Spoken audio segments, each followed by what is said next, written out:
Hello friends, इस video में आज हम बात करेंगे 1857 के सिपाही विद्रोह से पहले तक लागू होने वाले वो सारे प्रेस लॉज के बारे में। तो पहला प्रेस लॉ है censorship of press act of 1799, जिसको लाया था Lord Richard Wellesley. Lord Wellesley was the governor general at that point of time. Friends, आप लोगों को पता होगा भारत में 1780 में प्रेस चालू हो गया था जब जेम्स ऑगस्टस हिकी नाम के इंग्लिशमैन ने बंगाल गेजेट नाम से एक पब्लिकेशन पब्लिश किया था कोलकाता से 1780 में। उसके बाद 1785 में मद्रास से पब्लिश हुआ मद्रास कुरियर और 1789 में बॉम्बे से पब्लिश हुआ बॉम्बे हेरल्ड नाम का एक पब्लिकेशन। तो ऑलरेडी प्रेस का जन्म भारत में हो चुका था और उस समय जो ईस्ट इंडिया कंपनी रूल कर रही थी या अंग्रेज सरकार भारत में रूल कर रही थी, तो उसके खिलाफ लोगों के मन में ऑलरेडी सेंटिमेंट्स जाग गए थे। तो चलिए जानते हैं तो पहला प्रेस लॉ कैसे आया, जिसका नाम था censorship of press act of 1799। यहाँ पे लिखा है it was enacted by Lord Wellesley to impose strict government scrutiny on publications to prevent criticism of the British and counter French influence. तो यहाँ पे साफ लिखा है कि जो अंग्रेज सरकार जो क्रिटिसिज्म ऑफ द ब्रिटिश, अंग्रेज सरकार का जो क्रिटिसिज्म भारतीय लोग, इंडियन पीपल कर रहे थे, तो उसको कैंसल करने के लिए, उसको प्रिवेंट करने के लिए ये लॉ लाया गया था। इम्पोज स्ट्रिक्ट स्क्रूटिनी, गवर्नमेंट का एक स्क्रूटिनी लाया गया था इस एक्ट के थ्रू से। और उसके साथ और एक लिखा है कि काउंटर फ्रेंच इन्फ्लुएंस। उस समय दोस्तों जैसे अंग्रेज भारत आए थे, उसी तरह फ्रेंच लोग भी भारत आए थे।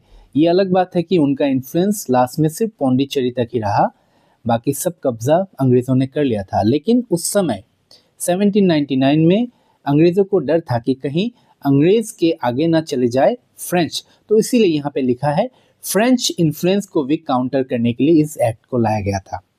अच्छा, तो इस एक्ट का क्या प्रोविजंस था? It required newspapers to include names of the printer, editor and publisher.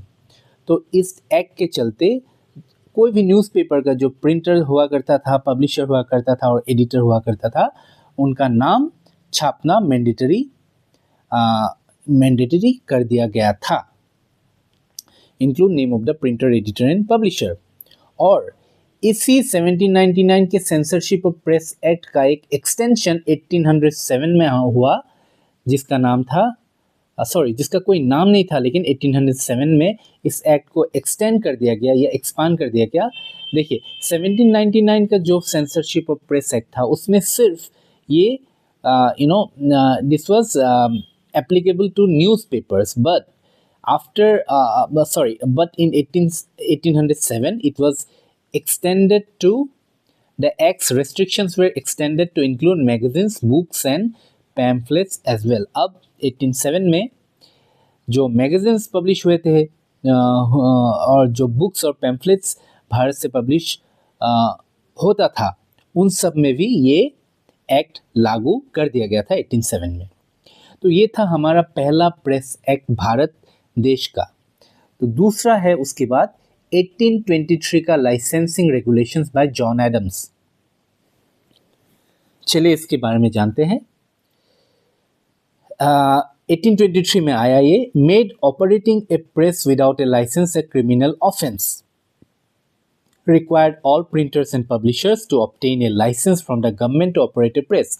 तो इसमें बताया जा रहा है कि अगर कोई भी उस समय कोई अगर प्रेस चालू करना चाहता था, प्रेस स्टार्ट करना चाहता था, न्यूज़पेपर स्टार्ट करना चाहता था, पब्लिश करना चाहता था, तो उनको सबसे पहले एक लाइसेंस, गवर्नमेंट से एक लाइसेंस लेना मैंडेटरी कर दिया गया था।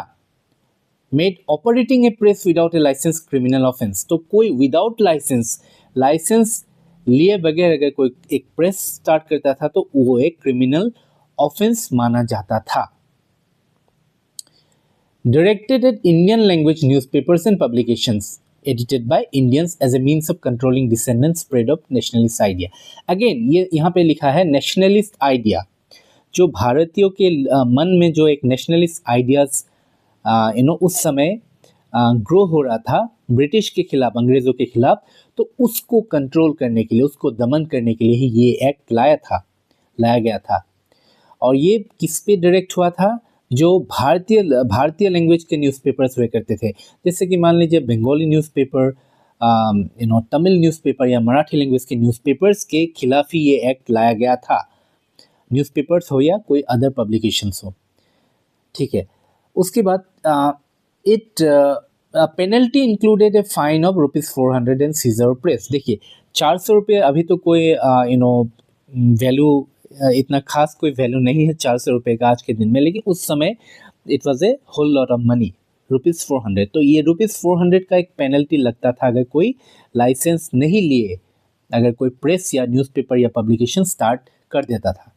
उसके बाद यहाँ लिखा है Raja Ram Mohan Roy had to shut down Miratul Akhbar. Friends, आप लोगों को शायद पता होगा या फिर मैं बताना चाहूँगा कि 1822 में राजा राम मोहन रॉय, जो कि एक सोशल रिफॉर्मर थे बंगाल से, उन्होंने एक पर्शियन लैंग्वेज में एक न्यूज़पेपर या पब्लिकेशन स्टार्ट किया था जिसका नाम था मीरातुल अखबार। और इस मीरातुल अखबार के साथ इन्वॉल्व थे एक इंग्लिशमैन भी जिसका नाम था जेम्स बकिंघम। तो राजा राम मोहन रॉय का भी ये अखबार बंद कर दिया गया था। एक्चुअली उन्होंने खुद ये शट डाउन कर दिया था as a protest against this licensing regulation. तो अगर क्वेश्चन आए कि because of which act Raja Ram Mohan Roy had to shut down his Miratul Akhbar, then the answer is 1823 licensing regulations. Okay, so this was the second press law in India. After that we come to 1835 Press Act. तो ये काफ़ी interesting act है, काफ़ी significant act है, क्योंकि इसको liberator of Indian press भी कहा जाता है, जिसका दूसरा नाम है मेटकाल्फ एक्ट, क्योंकि इसको लागू किया था, इसको लाया था चार्ल्स मेटकाल्फ ने। ओके, तो Charles Metcalfe is also called the liberator of Indian press. क्यों? चलिए जानते हैं। Because this press act of 1835 repeal the 1823 licensing regulation act. जो हमने अभी पढ़ा 1823 में जो लाइसेंसिंग रेगुलेशन जॉन एडम्स ने लाया था, उसको इस मेटकाल्फ एक्ट 1835 के मेटकाल्फ एक्ट या द प्रेस एक्ट ने उसको रिपील कर दिया था, यानी कि उसको एबोलिश कर दिया था। अब से ये लाइसेंसिंग रेगुलेशन लागू नहीं होता था आफ्टर 1835। तो ये किसने काम किया था? चार्ल्स मेटकाल्फ ने। तो इसीलिए उनको लिबरेटर ऑफ इंडियन प्रेस भी कहा जाता है। अब उन्होंने क्या किया था? Because of this act, the provisions of this act were this act abolished the need for a government licence to operate. तो अब से 1835 से कोई लाइसेंस का जरूरत नहीं था। You can start any press, you can start any newspaper, तो लाइसेंस लेना मैंडेटरी नहीं था। यानी कि जो पहले लाइसेंस का एक मैंडेटरी कर दिया गया था, उसको एबोलिश कर दिया गया। तो इसके चलते क्या हुआ? It granted greater freedom to press and it fostered the growth of independent newspaper. तो ऑब्वियसली इसके चलते क्या हुआ? नए नए इंडिपेंडेंट न्यूज़पेपर्स का जन्म हुआ, क्योंकि प्रेस का लिबरेशन हो गया, प्रेस को लिबरेट कर दिया गया because of the Metcalfe act. And it also remove pre publication censorship. तो पब्लिकेशन से पहले, छपने से पहले भी एक सेंसरशिप हुआ करता था। गवर्नमेंट देखता था कि कहीं गवर्नमेंट के खिलाफ, सरकार के खिलाफ कोई खबर तो नहीं छप रहा है, तो ये एक प्री पब्लिकेशन एक सेंसरशिप भी हुआ करता था इससे पहले, 1835 से पहले। अब वो भी ख़त्म कर दिया गया था इस एक्ट से। But it still required publishers to register details. तो डिटेल्स पब्लिशर्स को रजिस्टर करना करना पड़ता था, जैसे कि नाम या प्रिंटर का नाम या पब्लिशर का नाम, वो तो इट्स ओके, लेकिन जो लाइसेंस वगैरह का ख़त्म हो गया था इस एक्ट के बाद 1835। अब चलिए last act before 1857, and actually this act came in 1857 only. जिस साल सिपाही विद्रोह हुआ था भारत में, तो this is called 1857 licensing act और gagging act, and it was brought by lord Canning. Lord Canning ने लाया था लाइसेंसिंग एक्ट या गैगिंग एक्ट को। तो इसके चलते क्या हुआ? It impose strict licensing requirements on the press following the revolt of 1857। दोस्तों आप लोगों को पता होगा 1857 में एक सिपाहियों ने एक विद्रोह कर दिया था। मुसलमान, हिंदू सारे सिपाहियों ने एक अंग्रेज सरकार के खिलाफ विद्रोह कर दिया था। तो उसी 1857 के विद्रोह के बाद ही ये एक्ट लाया गया था। The act gave government the power to grant, revoke or prohibit the publication of books, newspaper and other materials to control dissent and prevent the spread of anti-government sentiment.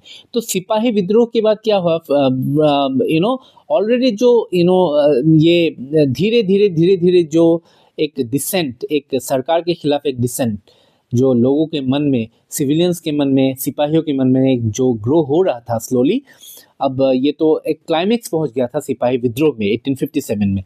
तो उसके चलते ही तुरंत गवर्नमेंट ने ये act लाया ताकि इसको prevent कर दिया जाए। जो लोगों के मन में सरकार के खिलाफ, अंग्रेज सरकार के खिलाफ जो डिसेंट ग्रो हो रहा था उसको दमन कर दिया जाए। इसी के चलते इस एक्ट को लाया था। And what it did, it reverse the liberation of the press. जो मेटकाल्फ ने 1835 में भारतीय प्रेस को लिबरेट कर दिया गया था, आज़ाद कर दिया था, तो उसको फिर से रिवर्स कर दिया। इस अब से 1857 से फिर ये क्या कहते हैं इसे, ये फिर पिंजरे के अंदर आ गया इंडियन प्रेस। ये 3 वर्ड याद रखिए, ग्रांट, रिवोक और प्रोहिबिट। तो सरकार चाहे तो ग्रांट कर सकता है किसी को लाइसेंस, सरकार चाहे तो किसी का लाइसेंस को रिवोक कर सकता है या प्रोहिबिट कर सकता है 1857 के बाद। तो ये 4 लॉज इंपॉर्टेंट है 1857 तक भारत में।